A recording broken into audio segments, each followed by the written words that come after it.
G'day viewers. In this segment I'll tell you about the TCP fast retransmit and fast recovery behaviors. So this is the second part where we're going to look at how TCP implements the AIMD control law. We're already seeing the AI part of which slow start is one contributing factor. Now, by looking at fast retransmit and fast recovery, we're covering the multiplicative decrease or MD part. And I would also say, hang in there. We're almost there in terms of TCP congestion control. And congestion control is, I would say, the most complicated behavior of TCP to understand. Okay, so just a little bit of context again, just to refresh your memory. We're trying to get to this additive increase multiplicative decrease control law. It has good properties. We're doing it by having the sender control a congestion window, increasing or decreasing it. That's indirectly controlling the rate. We've seen in the previous segment that the sender can use slow start to rapidly increase the congestion window to about the right time while still using an ACK clock to keep the traffic reasonably smooth. And it can then use additive increase around about the right congestion window. This is all good. The only problem was we then detected loss when it finally occurred with a timeout. And by that time, the ACK clock has run down because timeouts are relatively large compared to the time it takes to ACK a packet. So the sender needed to slow start all the way again. We haven't got to the multiplicative decrease part yet. And going all the way back to essentially starting from a congestion window 1 seems a little extreme. We can do better. The way we're going to do better is by using more information in the ACK stream. In fact, by looking at the ACK stream, you can usually infer something about loss. Let me show you how. TCP uses this cumulative ACK, if you recall. The cumulative ACK gives the highest in-order sequence number that's been received. When there's no loss, it will just steadily advance from one sequence number to the next. As the data segments are sent, the ACK will come in and it will just rise, counting up. When there's loss, there'll be a hole in the sequence numbers at the receiver side, and the cumulative ACK will get stuck at some value. The ACKs will then repeat the highest in-order sequence number that's been received. These ACKs are called duplicate ACKs because they're sending the same number over and over again. And if you think about it, these ACKs actually give us hints about what has arrived, or rather what data hasn't arrived. So they tell us every time we get an ACK, we know that some new data arrived, but we know that it wasn't the next segment, because if it was, the cumulative ACK number would have risen. So there's a good chance that, in fact, it is the next segment just beyond the one that's been acknowledged that has been lost. The fast retransmit heuristic uses this sort of inference to work out that a packet has been lost, which packet, and to retransmit it. So in particular, when the TCP sender receives 3 duplicate ACKs, it treats this as a loss event. It says, aha, loss has happened in the network, and it will immediately retransmit the next expected segment beyond the ACK value in the cumulative ACK, because it thinks that's the one that's been lost. 3 sounds a little arbitrary. Why 3 duplicate ACKs, not 2 or 4 or something? Well, some small number like this, and 3 is just a small number, allows a little bit of tolerance for packet reordering that could occasionally happen in the internet. This will cause duplicate ACKs also, yet it still detects any loss which actually occurs quickly. We can see the heuristic working here. You can see the ACK stream coming in, 1, 2, 3, 4, 5.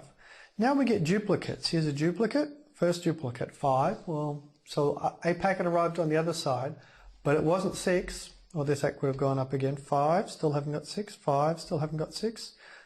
This was the third duplicate ACK. I'm going to circle this because right here we would resend 6. Right? We'll assume that that has been lost. And you'll note that after that we're still receiving duplicate ACKs because even though we've sent 6, it's going to take a little while for 6 to reach the other side and the cumulative ACK to advance and us to hear back a bigger cumulative ACK. We can see some of those effects on the time sequence diagram here. We have again the sender on the left and the receiver on the right.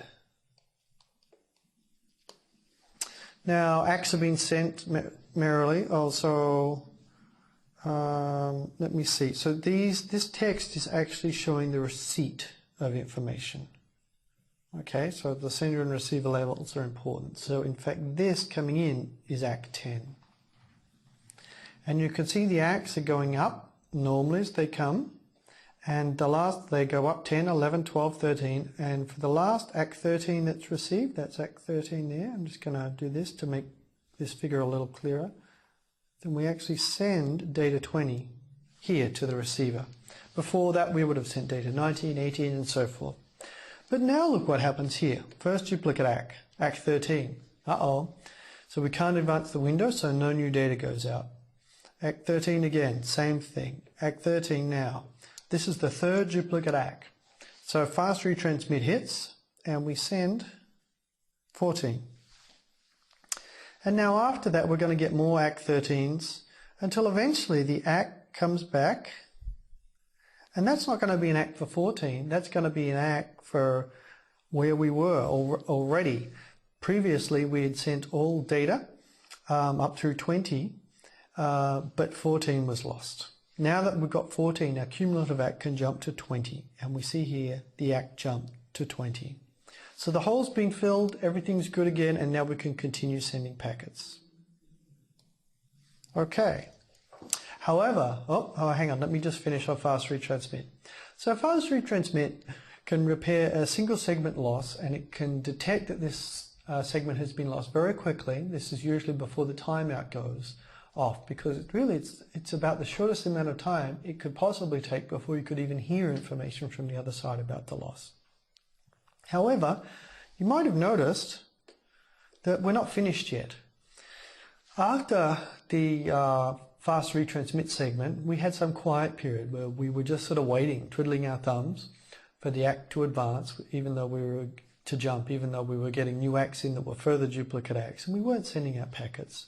And we didn't actually get to multiplicatively decreasing the congestion window yet. So we're not finished. We can do more with these ACKs. In fact, we can infer not only what packet is likely to be lost, but something about what packets are likely to have already been received on the other side. So, and we can do this by looking at further duplicate ACKs. What's going on is that every time we get another duplicate ACK, we know that something has arrived. We know not only that it was not one beyond whatever's there, or the ACK number would have changed, but most likely it will be, it's got to be something we sent, so it's likely to be the segment numbers beyond the loss. And if loss is relatively rare, it's likely to be the segments in sequence just going on and on and on. So what we can do is we can advance the congestion sliding window. If the purpose of that window was to control how many segments were in the network to make sure the queues didn't overflow, then we know from the ACK that a packet has left the network, so it's okay to advance that window and send a new packet into the network. We won't increase the load in the queues. The new packet that we would send into the network are just new data packets as we expect further out into the future. So we can turn some of these insights into the fast recovery heuristic. Fast recovery works with fast retransmit. First you do the fast retransmit. Then, and we haven't got to this before, but now we do, now you multiplicatively decrease your congestion window. You do this because we're not going to slow start. We're going to just do the multiplicative decrease and then get back to the nice additive increase. Now, in fast recovery, as further duplicate ACKs come in, just imagine that they're really the ACKs for whatever you expected in the normal sequence going forward. So if you like, you're keeping a shadow congestion window, which we're just going to begin to move along and inflate so that we can send new packets into the network because we know packets are leaving the network. So when we do this, when we pretend these duplicate ACKs are really something high that we expected, then we will allow new segments to be sent into the network in response to the ACKs. Eventually, after a good round trip time has gone by, our ACK number will jump as we fill in the hole. At that point, we can reconcile these two different views of this inflated window or shadow ACKs where we're pretending there's something else, and the acknowledgements we've received in the packets we've actually sent. Okay, so you can see on this diagram, here we would do something like this. We've got the ACKs coming in, 5, duplicate, duplicate, duplicate here. So we'll do the resend, 6 here.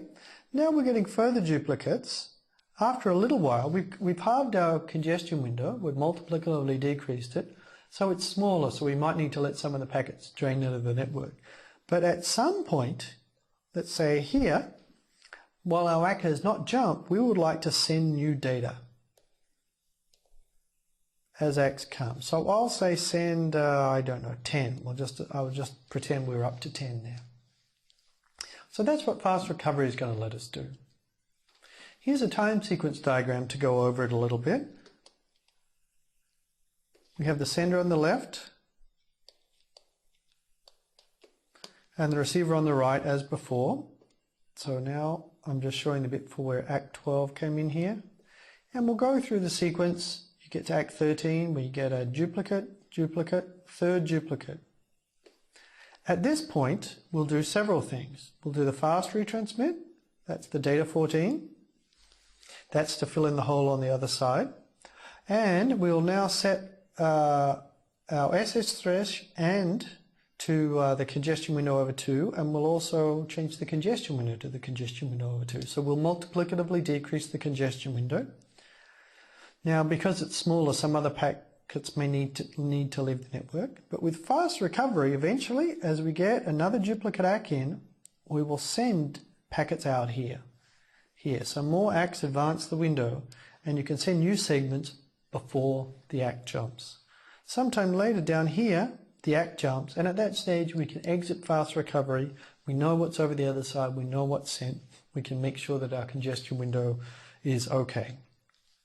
And you can see just here on the other side, just by using fast recovery, we managed to get an extra bit of data into the network before our hole was filled at 14 and it was all ACKed and everything. So fast recovery will help us send more data through the network as well as to keep that ACK clock going. Okay, so in conjunction with fast retransmit, fast recovery allows us to repair a single segment loss quickly. We can work out that something's been lost, we can retransmit it. While that is going and we're waiting for the ACK back, we can continue to send packets and keep everything going. When you put all of these pieces together, they allow us to realize additive increase, multiplicative decrease. So we're now adjusting the congestion window up and down according to this formula. We're not using timeouts if we're just dealing with single packet losses. That's great. And we're not using slow start after loss because we keep the ACK clock going and we just multiplicatively decrease the congestion window. These mechanisms are implemented in TCP Reno, which is the historic version of TCP that came out in 1990 that put all of these pieces together: slow start, fast retransmit, fast recovery, as well as some of the better timeout estimators that we'd seen before. And the multiplicative decrease factor that we use here is a pretty hefty one of a half. So we halve the congestion window on a loss event. This will sort of allow, even if there are two flows, new flows come in, it will sort of allow two flows to quickly each get half of the bandwidth. So it will accommodate fairly large changes at one go. When you put all of those mechanisms together, here's how the congestion window goes over time. It goes up with slow start. We cross the slow start threshold and we're in a nice additive increase. That's what we wanted. Now when there's loss, we're going to go down and do a multiplicative decrease. We would find loss quickly and we would maybe go down immediately. We halved our congestion window, so we had to wait for a few ACKs to exit the network. Then we're back to our additive increase. Eventually you'll get too high, halve again, and so forth. And this is the TCP sawtooth that we're following. We've kept the ACK clock running all the way through these loss events without doing any version of slow start. And this is the behavior that classic TCP produces. You can see here it's actually driving the network into congestion, filling up the queues, and then recovering gracefully. So it sort of has to probe the boundary of congestion to find out just how much bandwidth there was in the network.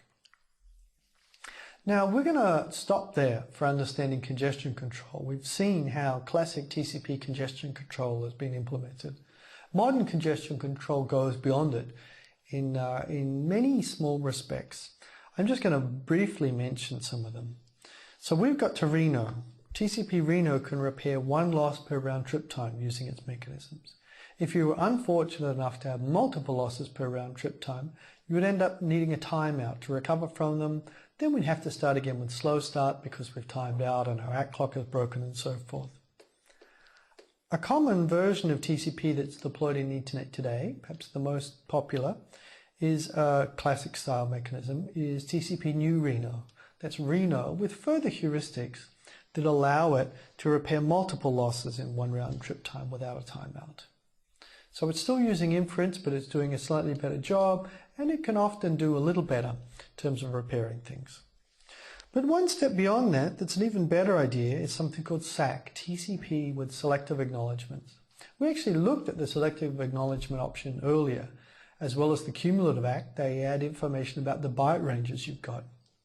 Once you've got these ACK ranges, there are ranges of bytes that have been received that are carried in the acknowledgements from the receiver.